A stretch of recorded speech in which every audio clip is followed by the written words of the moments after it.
Hello friends, ये book है what got you here won't get you there.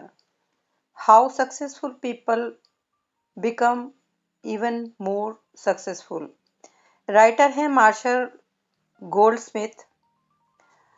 Writer ने इस बुक में कुछ ऐसे लोगों के बारे में बताया है जो अपनी आदतों को बदलना ही नहीं चाहते, अपने आप को चेंज करने से रोकते हैं और वो सफलता के एक लेवल तक पहुंचकर ऊपर नहीं बढ़ पाते। तो ये मैंने आपको कुछ पिछले एपिसोड्स में बताया था। आज में वो ऐसी कौन सी हैबिट्स हैं जो हमें टॉप तक जाने से रोकती हैं। ये कुछ 20 हैबिट्स हैं, इनको मैं वन बाय वन कुछ एपिसोड्स में आपके साथ बताऊंगी। हम में से ज़्यादातर लोग ये तो जानते हैं कि हमें क्या करना है, लेकिन ये नहीं जानते कहाँ पर रुकना है। फॉर एग्ज़ाम्पल, हम लोगों को सुनना नहीं चाहते, सिर्फ अपने बारे में ही बोलते रहते हैं। इनफैक्ट ध्यान से सुनना एक इम्पॉर्टेंट पार्ट होता है हमारी पर्सनैलिटी का, लेकिन हम जब कोई सामने वाला बात कर रहा होता है तो हम अपने फ़ोन में लगे रहते हैं। लेकिन अच्छे काम करना और बैड कामों को हमें छोड़ते रहना चाहिए। ये एक ही सिक्के के दो पहलू हैं। मिस्टेक्स को अवॉइड करना भी उतना ही ज़रूरी है जितना गुड हैबिट्स को अपनाना। हालांकि बैड बिहेवियर को रोकने के बारे में लोग सोचते ही नहीं, but it can be as crucial as everything else we do combined. हालांकि पर्सनल लाइफ में कई बार यदि गलत आदत हम छोड़ते हैं तो उसे हम नोटिस भी करते हैं और खुद को कॉन्ग्रेचुलेट भी करते हैं। फॉर एग्ज़ाम्पल, जैसे कोई सिगरेट पीता है और उसने छोड़ दिया तो उसे लगता है ओ ये तो उसके लिए बहुत बड़ा अचीवमेंट है। लेकिन यदि वो इंसान कहीं काम कर रहा है और उसके बैड डिसीजन या बैड बिहेवियर को बताया जाए या उसको रोकने के लिए बोला जाए तो वो नहीं सुनते। हमारे काम से, हमारे परफॉर्मेंस से, जो भी चीज़ें हमने की उनसे हमें प्रमोशन मिलता है, रिवॉर्ड मिलता है, क्रेडिट मिलता है। We get credit for being punctual. लेकिन क्या हमें, यदि हम लेट होना अपना बंद करते हैं, उसके लिए क्या कोई हमें अवार्ड देता है? नहीं। राइटर कहते हैं कि आपको अपनी टू डू लिस्ट के साथ एक ऐसी और लिस्ट तैयार करनी चाहिए जिसको आपका को नाम देना चाहिए टू स्टॉप लिस्ट। और हमें अपने बिहेवियर को सिर्फ पॉजिटिव और नेगेटिव में ही नहीं रखना चाहिए, सिंपली न्यूट्रल चीज़ें भी होनी चाहिए। सभी बिहेवियर गुड या बैड की कैटेगरी में नहीं आते हैं, neither good nor bad, simply neutral. Writer कहते हैं कि ये कैसे करना है। फॉर एग्जाम्पल, लोग आपको अच्छा इंसान नहीं मानते, आप लोगों के इस विचार को बदलना चाहते हैं। आप सोचते हैं I need to be nicer, तो आप क्या करते हैं? आप हर चीज़ पॉजिटिव करना चाहते हैं। आप लोगों को कॉम्प्लीमेंट देना शुरू करते हैं, प्लीज़, सॉरी, थैंक यू बोलना शुरू करते हैं, उनको ध्यान से सुनना शुरू करते हैं, उनको रिस्पेक्ट देने लगते हैं। मीन्स हमारे सारे नेगेटिव एक्शंस की जगह पॉजिटिव एक्शंस हम करने लगते हैं। और ये एक कंप्लीट पर्सनैलिटी मेकओवर एक बहुत ही मुश्किल टास्क है, क्योंकि आप हर समय पॉजिटिव चीज़ें करते रहें तो ये बहुत टफ होता है। राइटर इसका बहुत ही अच्छा सा एक सॉल्यूशन बता रहे हैं कि आप नाइस पर्सन बनना चाहते हैं, all you have to do is stop being a jerk. यानी आप अपने उस ऑब्नॉक्शियस, गलत, घृणित व्यवहार को छोड़ दीजिए जो लोगों को डीमीन करता है। लोगों का भरोसा तोड़ता है। आपको अपने आप को अच्छा दिखाने के अलग अलग तरीके नहीं ढूंढने पड़ेंगे। आपको अपने जो काम है वो पहले से डिज़ाइन नहीं करने पड़ेंगे कि उसके सामने मैं ऐसा करूँगा वैसा करूँगा। सिर्फ ये दिखाने के लिए आप अच्छे हैं, उनके सामने कोई चीज़ आप अच्छी करें, ये ज़रूरी नहीं है। बस उसके लिए तो आपको याद भी रखना पड़ेगा कि वो आएगा तो मुझे उसके सामने ऐसे बिहेव करना है। अच्छा बोलो, कॉम्प्लीमेंट दो। हालांकि कई बार सफ़ेद झूठ बोल के लोगों को लुभाने के लिए आप अच्छा दिखने की ट्राई करते हैं। लेकिन राइटर कहते हैं all you have to do nothing. For example, आपके सामने कोई बहुत ज़्यादा समझदारी की बात नहीं भी कर रहा इंसान, तो उससे आप कुछ मत कीजिए, ना ही उससे कुछ कहिए, उसे क्रिटिसाइज मत कीजिए। या कोई आपके सामने डिसीजन आपके चैलेंज कर रहा है, आप उससे आर्ग्यू मत कीजिए और एक्सक्यूज भी मत बनाइए उसके सामने कि ये मैंने इसलिए नहीं किया, उसलिए नहीं किया। आप चुप रहिए और उसे मान लीजिए और से नथिंग। कोई आपको आपकी के बारे में अच्छी सूचना दे या आपको कोई अलर्ट करे कि आप ऐसा मत करिए, ये आपके लिए ठीक नहीं है, तो उसको पलटकर ज़्यादा आर्ग्यू मत करिए कि अरे ये तो मुझे पहले से ही पता है। आप उसको सिंपली थैंक यू बोलिए। और नहीं तो लोग अक्सर बोल देते हैं अरे ये तो मेरे को पहले से पता था। ये एक ऐसा तरीका है कि आपको सिर्फ स्टॉप करना है। The beauty of knowing what to stop, यह जान पाना कि क्या नहीं करना है या क्या कहना है। You will achieve the state of inspired neutrality. पहले वाले तरीके में आपको इंटेंशनली अच्छी अच्छी चीज़ें याद करनी पड़ेंगी, याद रखनी पड़ेगी, प्लान करनी पड़ेगी, तभी आप सामने वाले की नज़र में बेटर बन पाओगे। और हो सकता है आपकी वो चीज़ें वो नोट भी ना करें, क्योंकि आपसे कभी कभी गलती भी हो सकती है, चूक भी हो सकती है।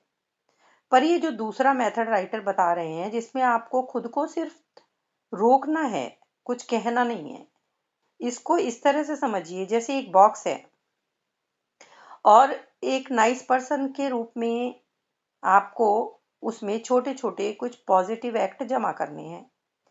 Fill up the box with all positive acts you perform every day to establish the new you।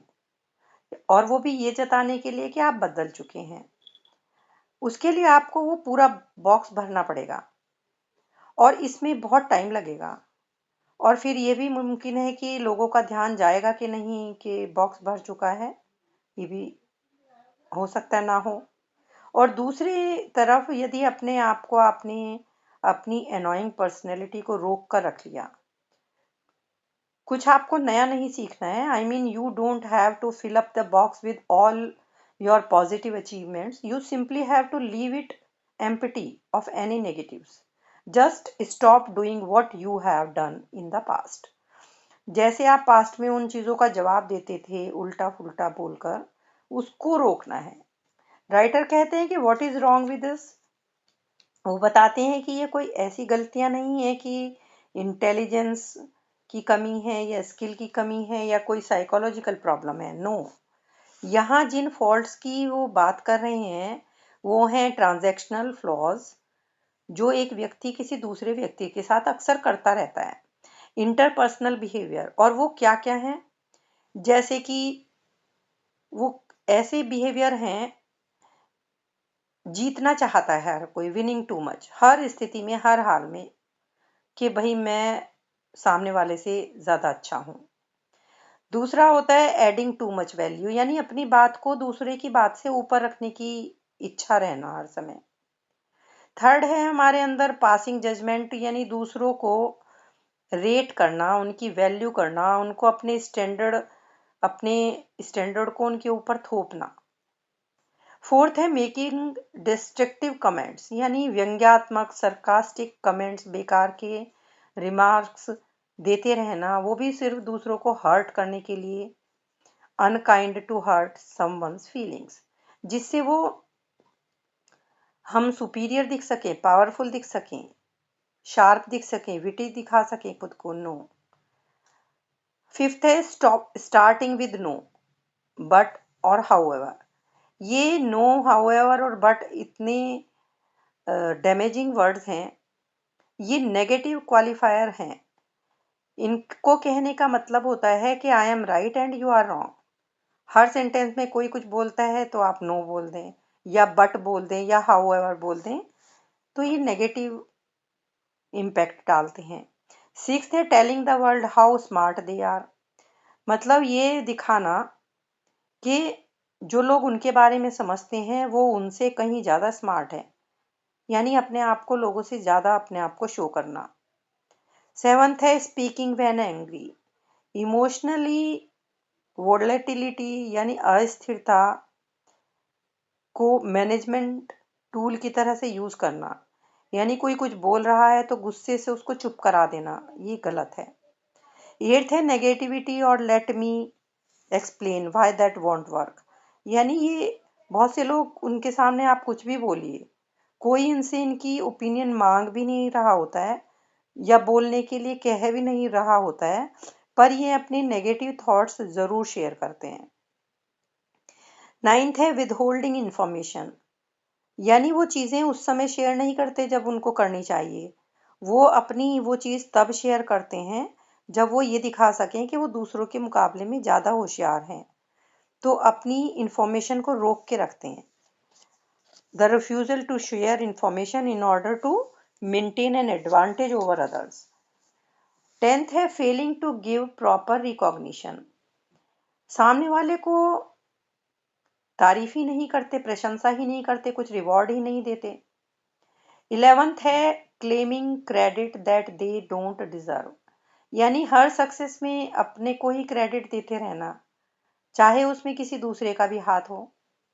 12th है मेकिंग एक्सक्यूजेस, लोगों को एक्सक्यूज देते रहना, और वो भी अपने अनोइंग बिहेवियर के बदले में, और वो इस तरह से बात को बदल देते हैं कि जैसे उन्होंने उस बात को परमानेंट फिक्स कर दिया हो, हालांकि वो एक्सक्यूज ही होता है। 13th है क्लिंगिंग टू द पास्ट, अपने ऊपर का सारा दोष किसी दूसरे व्यक्ति या किसी इंसिडेंट पे लगा देना।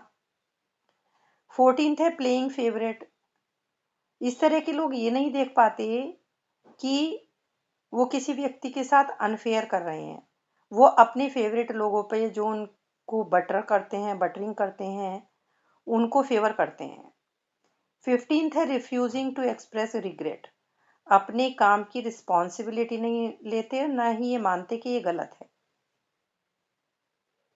16th है not listening, the most passive aggressive of disrespect, यानी सामने वाले को बिल्कुल सुनना नहीं चाहते। 17th है फेलिंग टू एक्सप्रेस ग्रेटिट्यूड, ये बहुत ही बैड मैनर है अपने किसी के सामने भी ग्रेटिट्यूड को शो ना करना। 18th है पनिशिंग द मैसेंजर, जो लोग उनकी हेल्प भी करते हैं, इनोसेंट होते हैं, उनको ही ये लोग अटैक करते हैं, यानी यदि कुछ वो कहना भी चाहते हैं तो उनको कहने से पहले ही रोक देते हैं।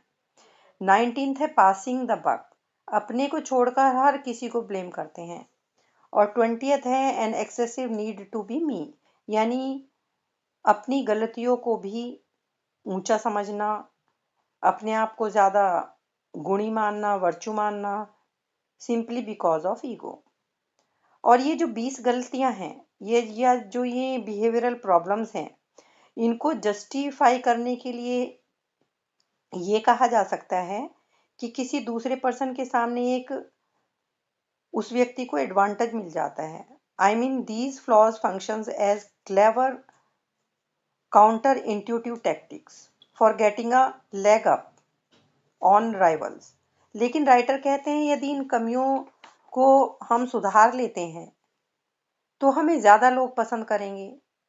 ये लोग अपने उस बिहेवियर को डिफेंड करने के चक्कर में लोगों को अपनी लाइफ से एलिमिनेट कर देते हैं, अपने से दूर कर देते हैं, जिन व्यक्तियों में ये कमियां होती हैं, जो मैंने अभी 20 फ्लॉज बताए हैं, तो आप सोचिए उनके साथ कौन काम करना पसंद करेगा। हालांकि ये जो 20 फ्लॉ हैं, ये ज़रूरी नहीं है कि सभी व्यक्तियों में एक साथ सारे के सारे हों। किसी व्यक्ति में एक हैं, किसी में दो हैं, और किसी में ज़्यादा भी हो सकते हैं। गुड न्यूज़ ये है कि ये जो गलतियां हैं, ये ठीक करना सिंपल है। इन प्रॉब्लम्स का हल हर इंसान के पास होता है। यदि कोई व्यक्ति किसी काम के लिए धन्यवाद नहीं देता, तो सिर्फ उसे थैंक यू बोलना याद रखना है। यदि वो गलती के लिए माफ़ी नहीं मांगता, तो उसे सॉरी बोलना सीखना है। लाइक इस तरह से कहना है, I am sorry, I will do better in future. किसी को पनिश करने से पहले ये सोच लेना कि यदि हम उसकी जगह होते तो कोई हमें भी पनिश करता, तो हमें कैसा लगता। यदि कोई व्यक्ति किसी बात को ध्यान से नहीं सुनता, तो उसे अपने कान खुले रखने चाहिए और मुंह बंद रखना चाहिए। अब ये सारे जो सॉल्यूशन हैं तो बहुत simple, but but no easy नहीं है। उनको पता तो है कि क्या करना है, लाइक जैसे जूतों के फीते बांधना, बाइक चलाना, लेकिन वो ये भूल जाते हैं कि जब इनको अप्लाई करना होता है, एम्प्लॉय करना होगा, प्रयोग करना होगा, तो कैसे होगा। दैट गैस गेट रस्टी, क्योंकि इन चीज़ों का यूज़ नहीं किया, प्रैक्टिस नहीं किया, तो वो याद ही नहीं रहती। राइटर कहते हैं कि पॉजिटिव स्किल्स को सीखने के बजाय हमें अपने नेगेटिव जो फ्लॉज हैं, उनको एक्सपोज करना चाहिए। आप सोचिए इससे सिंपल और क्या हो सकता है। What could be simpler than that. और ये जो 20 पर्सनल इंटरपर्सनल बिहेवियर प्रॉब्लम्स हैं, इनको हम ठीक कर सकते हैं